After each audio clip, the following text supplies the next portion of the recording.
BX1 ⁇ L'édito Fabrice Grosfilet. Et c'est une histoire qui se répète. Les baptêmes étudiants, que ce soit à l'Université libre de Bruxelles ou ailleurs, entraînent une série d'incidents, parfois petits, parfois grands, dérapages mineurs dans certains cas, actes humiliants dans d'autres, et de l'alcool, et puis parfois des comportements extrêmes clairement répréhensibles et des mises en danger d'autrui, voire des accidents qui peuvent prendre une tournure dramatique. Alors il y a une quinzaine de jours, on vous avait déjà parlé d'un baptême qui avait mal tourné à l'UC Louvain. Une étudiante était tombée d'un toit lors d'une de ses activités étudiantes. Mais ce week-end, cette fois-ci, c'est à l'ULB que la presse a braqué ses projecteurs avec des images diffusées sur les réseaux sociaux. On y voit un groupe d'étudiants en toge, images tournées en plein air. On est bien sur le campus de l'ULB et au milieu, 3 étudiants nus, les uns derrière les autres. Une scène d'accouplement. On pu penser des internautes qui voyaient ces images.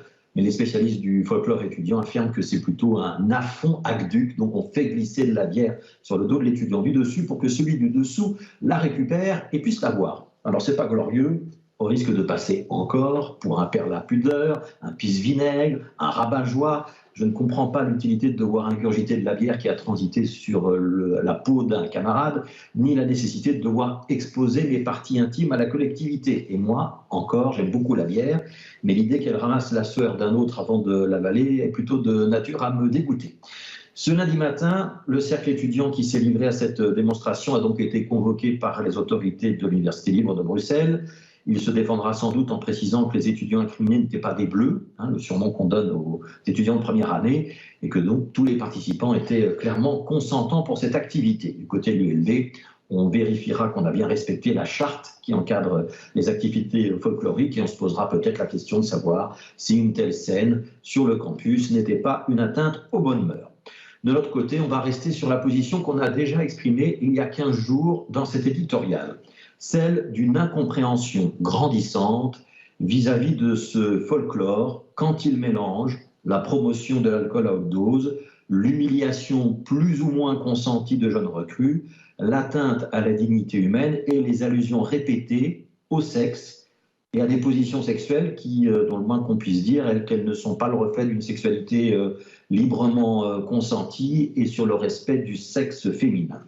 Est-ce que c'est ça les valeurs qu'on doit promouvoir chez les étudiants, l'apprentissage qu'on doit valoriser au sein des élites du futur?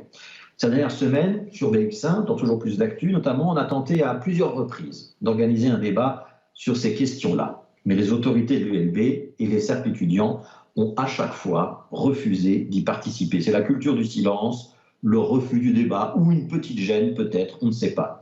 Alors ce lundi, on va reposer cette question. Que le milieu étudiant dénonce ce qui se passe dans certains bars du quartier du cimetière d'Ixelles. C'est indispensable et on est tous d'accord là-dessus. Mais qu'il ne soit pas capable de regarder ce qui se passe dans ses propres rangs, sous prétexte qu'il s'agit de jeux, de pratiques librement consenties ou d'une tradition quasi historique, ça semble relever d'une curieuse myopie.